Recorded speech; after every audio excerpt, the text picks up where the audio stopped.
You check your bank account on the 1st of the month. The number looks fine, maybe even good. You paid rent, bought groceries, handled the bills. Nothing crazy happened. Then it's the 25th. Payday is still days away. And somehow, the number is almost zero. No big purchase, no emergency, no moment you can point to and say, that's what did it. So where did it go? Here's the uncomfortable truth. Your bank account isn't being drained by one big mistake. It's leaking. Slowly, quietly. In amounts so small, your brain doesn't even flag them as spending. And today, we're doing something most people never do in their entire financial life. We're going to audit the leak. Not to make you feel guilty, but because once you actually see where the water is escaping, plugging it becomes almost effortless. Let's start with why you don't notice it in the first place. 20 years ago, spending hurt.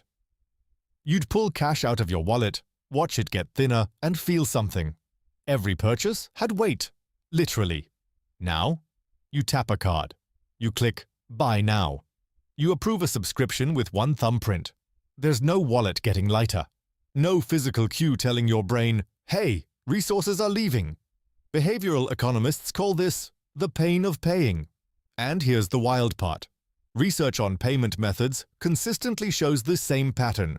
The easier and more invisible the payment method, the more people spend, and the less pain they report feeling while spending it. Cash creates friction. Cards remove it. Apps remove almost all of it.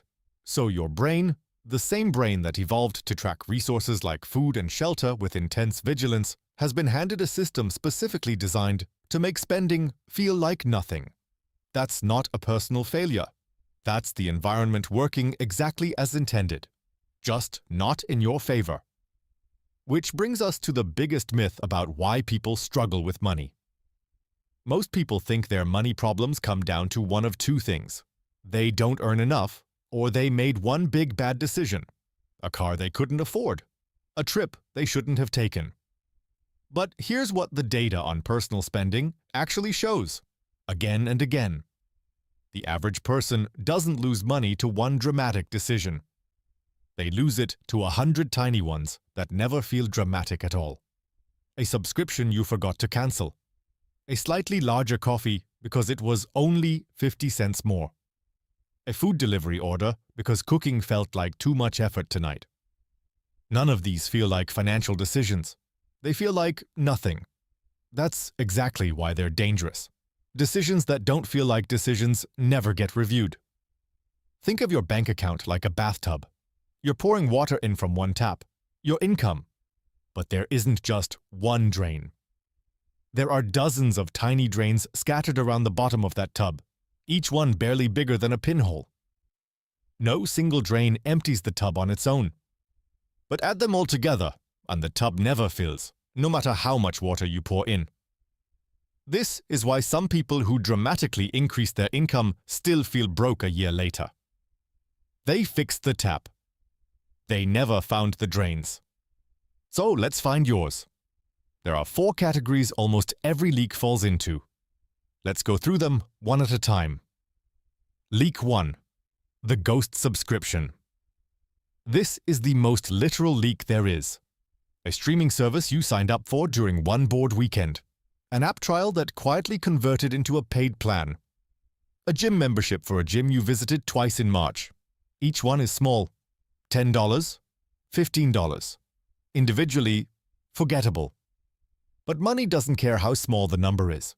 It only cares how often it repeats. A $15 subscription isn't $15. It's $180 a year, quietly withdrawn whether you use it or not. Leak 2. The convenience tax. This is every dollar you pay specifically to avoid a small inconvenience. Delivery fees instead of a 10-minute walk. Pre-cut fruit instead of a knife in 2 minutes. Same-day shipping instead of waiting 2 extra days. None of this is wrong. Convenience has real value, but most people pay the convenience tax without ever deciding to. It happens automatically, out of habit, not out of a genuine choice that the convenience is worth the premium. Leak 3. The identity purchase. This one is sneakier because it doesn't feel like waste. It feels like self-expression. It's the version of you that buys the fancier gym clothes because serious runners wear this brand. The version that upgrades to the premium phone because people like me have the latest one. Here's the psychological trap. We don't just buy products, we buy the identity attached to them. And identity-based spending is almost impossible to budget against because your brain isn't logging it as an expense. It's logging it as who I am. Leak 4.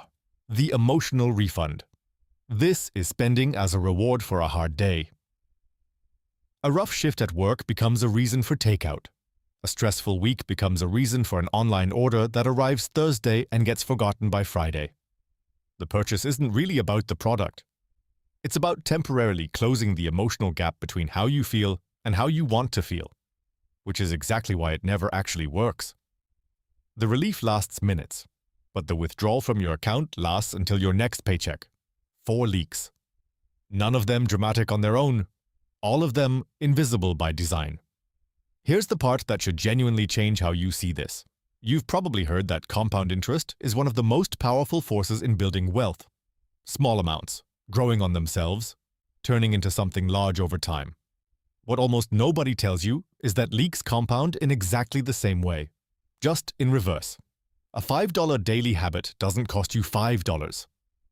Over a year, it's over $1,800. Over a decade, factoring in what that money could have grown into if invested instead, it's not thousands. It edges toward tens of thousands. This is the real reason budgeting advice that focuses only on earn more misses the point. If your drains are open, a bigger tap just means the water leaves faster. Income growth without leak awareness just means bigger numbers moving through your hands and out the door, with the ending balance looking exactly the same as before. The people who build wealth aren't always the highest earners.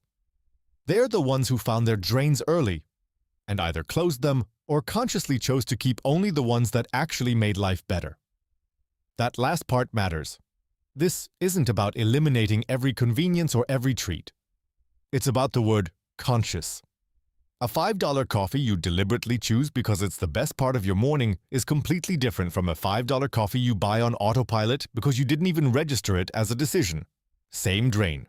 Completely different financial impact on your peace of mind because one was chosen and the other just happened to you. So here's what to actually do with this.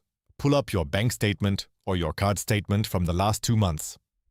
Not to judge yourself, just to observe, the way a detective looks at evidence without emotion attached. Go through every single transaction and sort it into one of the 4 leaks: ghost subscription, convenience tax, identity purchase, or emotional refund. You'll be surprised how few transactions don't fit neatly into one of those 4 buckets. Then ask one question for each. Was this a conscious choice, or did it just happen? Not, was this good or bad? Just conscious or automatic? For every automatic one, you have a decision to make. You don't have to cut it. You just have to make it conscious. Sometimes that alone is enough to change the behavior, because remember, the whole reason these leaks survive is that they operate below the level of attention. The moment you name them, they lose most of their power. For the ones you decide genuinely aren't worth it, cancel them, cook instead of order, wait the 2 days for shipping. You'll likely find 3 to 5 leaks that, closed together, free up more money monthly than most people manage to save through an entire month of trying to be careful with no real system behind it. That freed up money isn't meant to just sit there either. Redirect it somewhere with a job, an emergency fund, a retirement account, an investment account. Money without a job tends to find one on its own, and it's rarely the job you would have picked for it. Your bank account was never broken. It was never bad at math, and it was never lying to you. It was just doing exactly what it was built to do, quietly moving money out through every open drain you never got around to checking. The people who feel like they're bad with money usually aren't bad with money at all. They've simply never done the audit. They've never sat down and traced every dollar back to the decision, conscious or automatic, that sent it away. You don't need a bigger income to start fixing this. You don't need a finance degree, and you don't need to give up everything you enjoy. You just need to find the drains. Because the moment you can see them, you're no longer leaking money without realizing it. You're choosing where it goes. And that single shift, From leaking to choosing is where every real financial turnaround actually begins.